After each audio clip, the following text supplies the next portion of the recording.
Hello everyone and welcome to another episode of Euroleague Weekly. I'm Dora Panteli and this week with me, he returned, George Amerikanos, aka the uncle from America. The uncle's back. Dora's got on a crazy blue jumpsuit.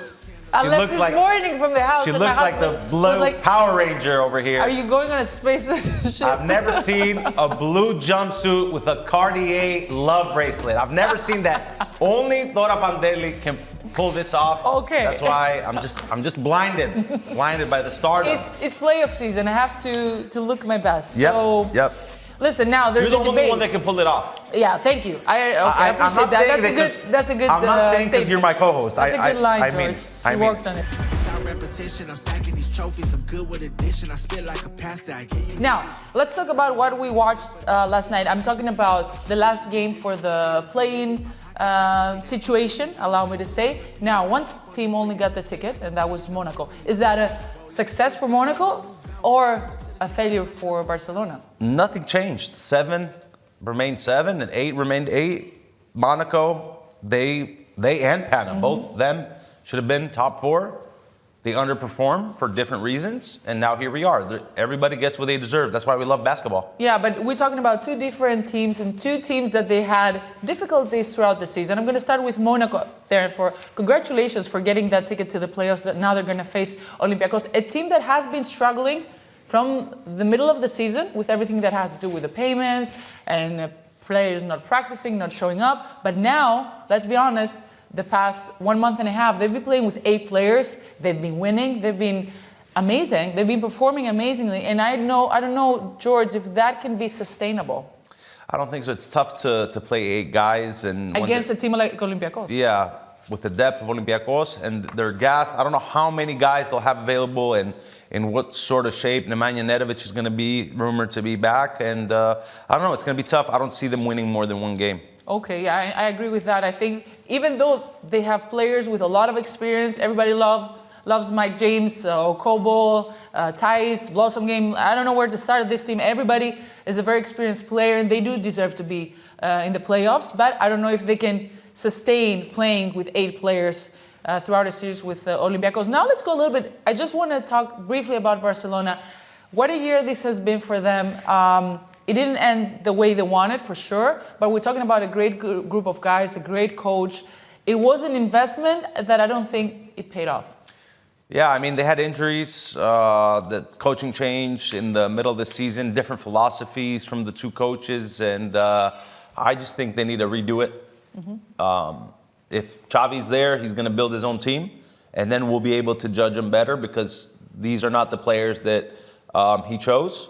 A lot of proven guys, a lot of proven veterans, but man, they're a little old, you know, and let's not talk about ages, but yeah, but I mean, 38 games up and down, and this is what people need to know, that the ACB league, there's no gimme games. Yeah, you have to grind. So if the old group of dudes was playing for Red Star or Partizan, where basically, you know, those games on Saturday and Sunday are kind of gimmies, then it's a different story.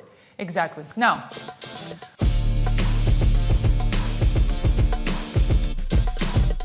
let's move on to playoffs. But before that, allow me, George, to start with our team of the year, our starting 5.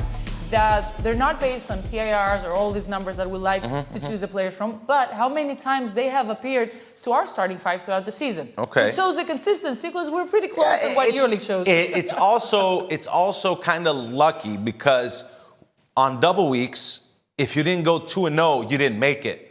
So, I mean, we got 4 out of the 5 right, and Talen had a great season up until the end. So it's not that bad. Well, Talen was at the second team. So we got 4 out of 5. I mean, I'll take it. But go ahead, lead up. Yeah, because let's be honest, Zan Montero was really good, but he was good at the second half of the season for most of the time.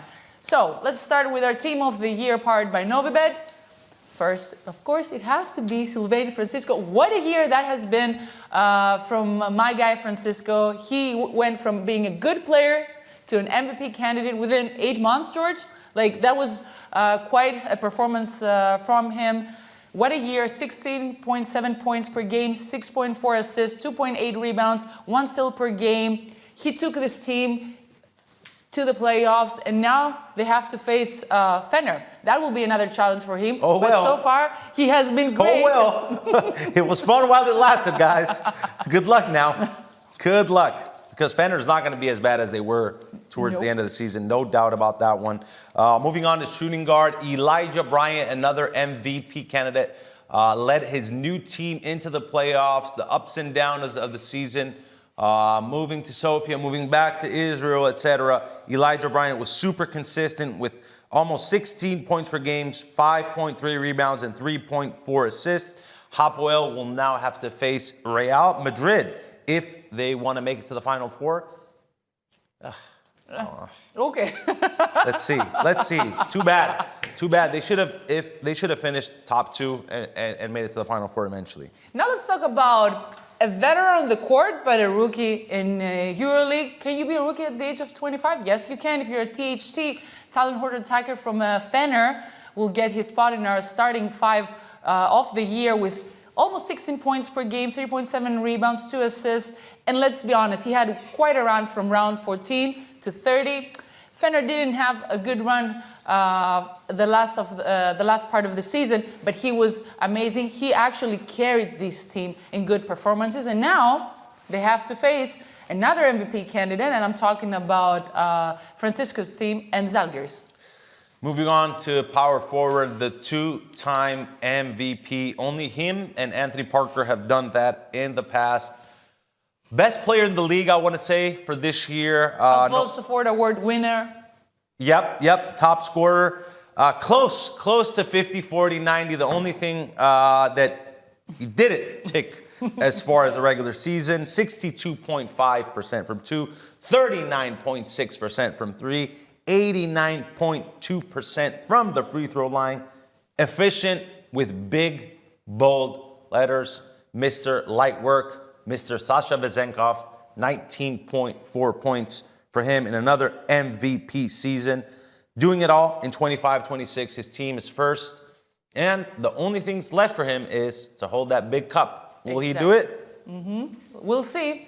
I'm sure if you have one more player in our starting 5, it's going to be easier for them to do it. And I'm talking about Nikola Milutinov. George, I think that was the best version of Nikola Milutinov we've seen so far. I don't know if he can do even better next year, but so far he has been amazing. If you get him the ball, he can. Oh my God, yeah. Get him the ball. We'll see next year.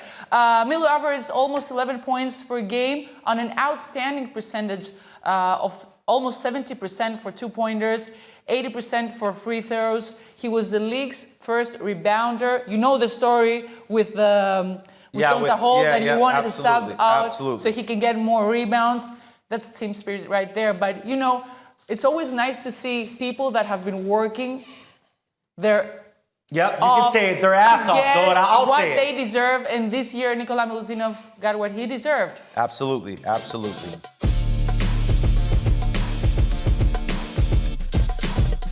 You know, George, I love the stories around the playoffs and the play-ins and the players that they tried to step up their game. But here we don't have a story from someone that we weren't expecting it to do it. We have a story from someone that he has shown us in the past what he can do, especially in a play-in series. Last year, he had 23 points against Real Madrid, I think they played.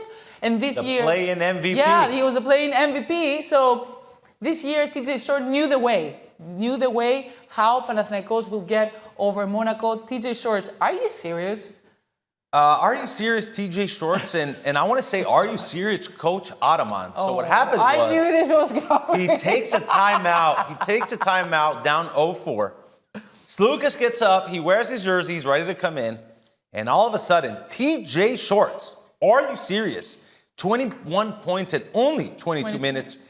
8 of 11 from 2, 1 of 2 from 3, and 2 of 2 from the charity stripe. A PIR, like you love to say, of 24. Pana got the win, and TJ Shorts sent a message to everybody that, hey, I can still play.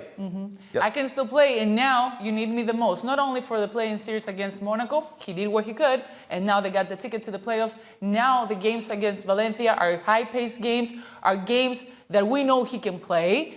He likes that up-and-down game. It's going to be difficult because it's really late stretch in the season for someone to start playing that much, but for sure we like to see players like TJ Short perform. I think he needed this for himself too, not only for Panathinaikos to get the ticket, but for himself to prove why he got paid that much over the summer to go to Panathinaikos.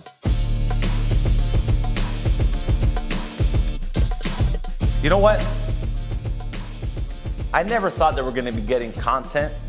Let alone, first of all, shout out to Valencia for making it to the playoffs, second in the standings. Pedro Martinez, congratulations for Coach of the Year. Do we have a beef between coaches? But wait.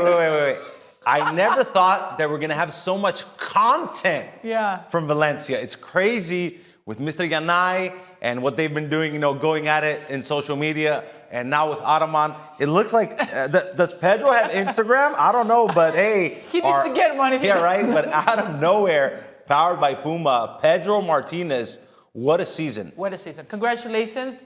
He truly deserved, I think everybody voted for him to be the coach of the season, coach of the year. He has had an amazing regular season.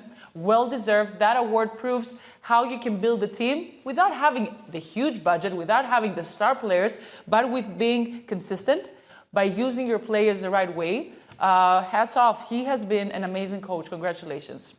I don't know what to expect. He's a serious dude, He's a serious dude, so I don't know with these little jabs that have been throwing. I like it. I'm here for it. We're talking about a team that ranked first in scoring with almost 91 points per game, fourth in performance index rating with 103.2 points in the season as an average, second in rebounds with almost 38 rebounds per game, third in assists with 21, and second in blocks with 3.2. They've been doing it all, and they do everything so fast. So it's not easy to keep up with them. It's going to be a difficult matchup for Panathinaikos, and Coach Martinez really deserves this award. He shows a new way of basketball. It shows that you can build teams without huge budgets, and to me, it's fun to watch, George. It's a basketball that we're not used to, but we like watching it because that's what basketball is all about. It's showtime. All right.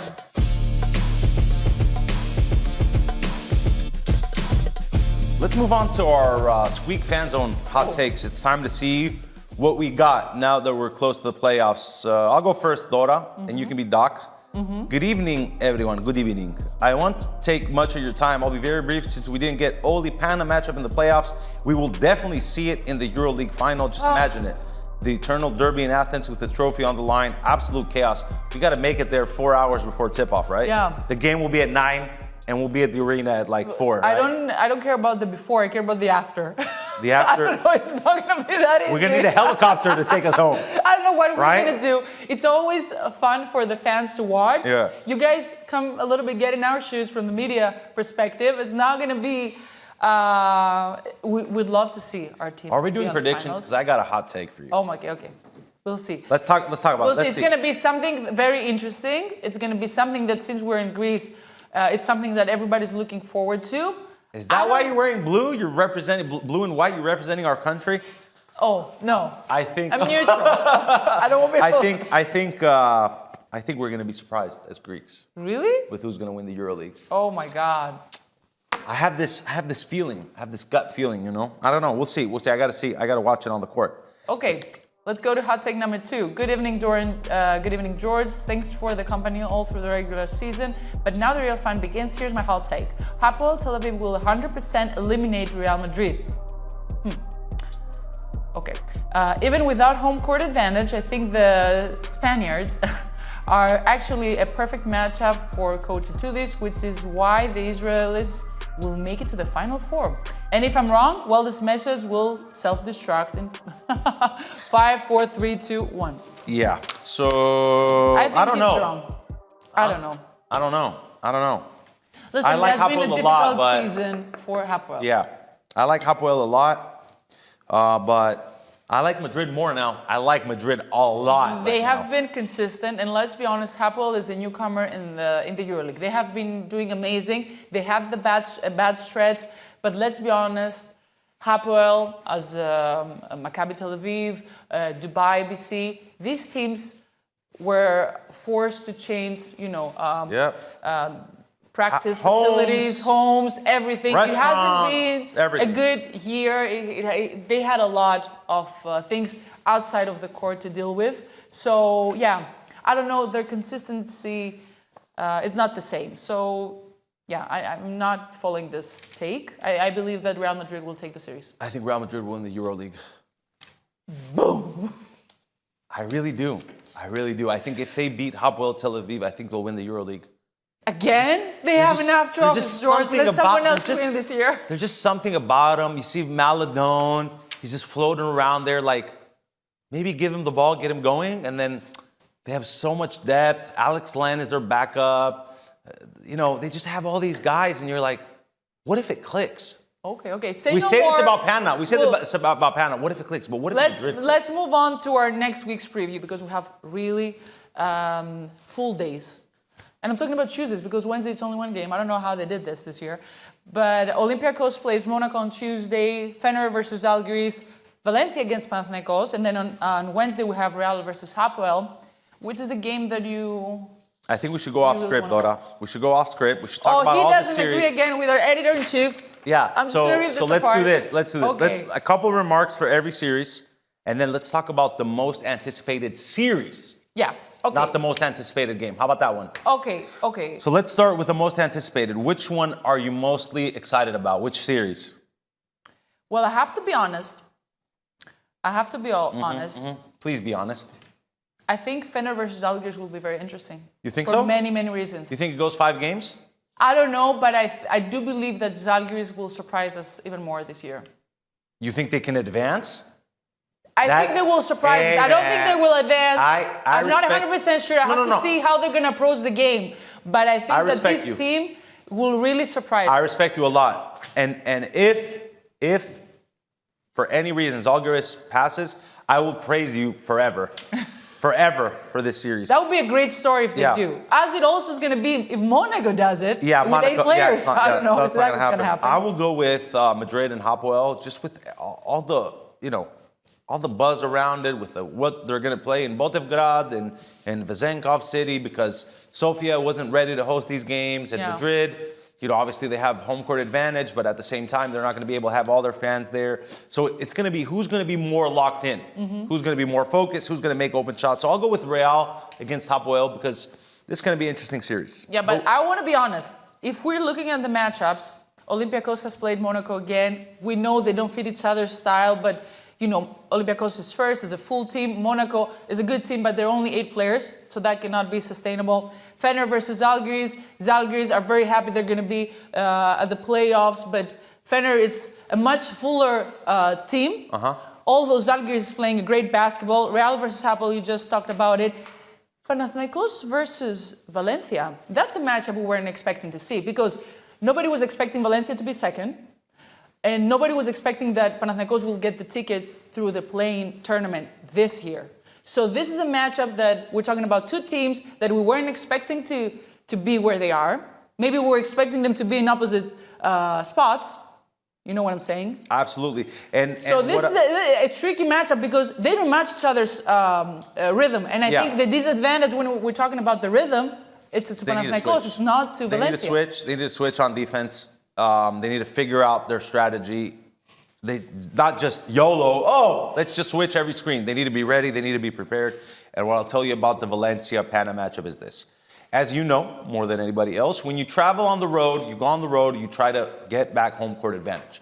Pana needs to win one of the 2 games, and they need to finish it out here because it's going to be tough to go win game 5 if it goes 5 games in Valencia. I believe it. So that's the path I see. And if Pana goes ahead and gets the break, wins 1 game in Valencia, they have the experience, they have the head coach, they have the arena, they have the players to get it done. I don't see how Pana wins in 5. The only road I see Pana winning is in 4. Let me add to that because, I do agree with everything you said, but to me, it looks like a matchup that, yes, playing-wise, right now, Valencia looks like they're more ready. Panathinaikos has a fuller team, much more experience in this kinds of situation. However, you need to have a plan. You need to have a structure because the way Valencia is playing, you cannot beat them the way you tried to beat them the 2 times that you lost, especially the last one. Take away the 8 seconds or less. Yeah, you can't be like, I remember someone saying like, okay, they cannot make everything, they will get tired eventually and they will start losing things on fast break or transition. No, they won't. That's how they play. That's what they want to get out of you guys. They want to push you to turn the ball over, to take a quick shot so they can advance in the transition or fast break. So, maybe a different plan from what we've seen so far from Panathinaikos. Final question before we move on. Do you think Monaco has a chance against Oli? They will get a game. That's not what I asked. I don't find it sustainable at that level because they also play for the... They have the final. They have, yeah, I think they're playing today that we're filming this show, or Sunday, tomorrow. Or Sunday, yeah. Yeah, they're playing tomorrow. They've been playing for the Cup or the Friends League which games. Which is crazy, man. Yeah, which is crazy. It shouldn't be happening like this, but it is what it is. It is for every team like this. I don't know if it's sustainable to keep on playing with 8 players at that level for so many games, plus traveling, plus the pressure, plus injuries. Yes, they're good players. Who doesn't like Mike James or Kobo, all the people that are in this team, but I don't think they can go all the way with the series. Let's hear your Final Four prediction, your official Final Four prediction here on the show. Oh my God! Why are you throwing me under the bus here? Come on now, you already know. Don't act like. Come on now, you already know. Let's go. Okay, my Final Four prediction or who I want to? Just the Final Four prediction. Don't make it more complicated than it already is. I'll go with Olympiacos. I go with Real. Okay. And then the other games, I'll tell you, I'll be honest. I really like Žalgiris. It's going to be tough against Fener. Fener is a great team. They have a great coach. I like that Cinderella story. That's why, I want something romantic at the Final Four. And I love Lithuanian fans. They're going to be amazing in the Final Four. So that series, I believe Fener will get it, but I would love to see also It's a yes Žalgiris. or no question, man. Stop it. I try to be diplomatic. That's my job. And for Valencia Panathinaikos, of course, as a Greek person, I want Panathinaikos to be at the Final Four. I found it a very difficult series. And on the other hand, Valencia has a great story to tell. Even if they make it or not, they are, for me, the most successful team of the year this year. What's the prediction for the other I don't want to predict. Man. I don't want to predict. I want to be... Oli, Real, Fener, and Pana. Let's go. Come on. Oli, Real, Fener, and Pana. Let's go. Pretty much whatever I said. Oli, Real, Fener, Pana. Yeah, I said that for sure. You said that indirectly. Indirectly because I really like, to be Oli, Real, realistic. Fener, and Pana. Let's go.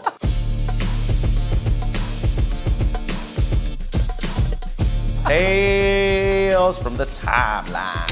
Okay, have you ever had a moment like this? Let's go tales from the timeline. With anything. Or your wife will kill you. Why would you... Here's my question. Why would you break the TV down 10? The game's been over. You've been chasing the whole game. Yeah. Why you need to break the TV in the end? For sure he's not married because you think twice. No. I don't believe that. I'm not going to do that. I don't believe that. But I'll tell you this much. I feel like most of the people who do this on social media, they do it because they're buying a new TV anyway. Okay. So they're like, I might as well go viral before I get my new TV. It should be a little bit stressful being Serbian this year because of everything that went on with Partizan. Now Red Star losing their ticket to the playoffs. It's a hard season. However, I think things are going to get much better for them next year. I don't have any information. I'm just thinking. Let's see. I'm just saying. Let's see. Okay. Now, let's talk about a player that we really like. We love him. He has been in our lives for many years with Euroleague. He has been on our show many times. I'm talking about Mike James. Who doesn't love? Is there a person out there who likes basketball and he doesn't like Mike James? I don't know. Or even if you're from the other team that he doesn't support him, you love to hate him. I don't know. What do you think? I don't believe he's going to stay in Monaco for sure. No, that's already done. Yeah, that's already done. So yeah. I don't think any of these guys is staying there, the top dogs. So let's see where he goes. It looks like a lot of Greek media have a lot of information that's not related to what Chima has been saying on the Triple Threat show. So it'll be interesting to see. Yeah, we'll see. I want to see him in a big team. Chima, you need to stop talking, dog. All these cats are getting credit because of what you're saying. That's what's Okay, up. are you ready for the playoffs? I'm ready. Are you ready? It's gonna be a full week, but I'm ready for the playoffs, and I want to wish to everybody, this is a special part of the season. This is the best part of the year. I This is don't the care best about part. Christmas. We've been working all year for this. It's gonna be intense. It's gonna be stressful, but we'll love it. And we're gonna be here next week to discuss everything that happened in the first round of playoffs. Some people like 4th of July. Some people like Christmas. Some people like Easter. Some people like summer. I like basketball playoffs. Oh my God, what a line. So until Favorite time of the year. until next Sunday, see you on the court. This is my city, yeah, this is my team. If you talking and talking,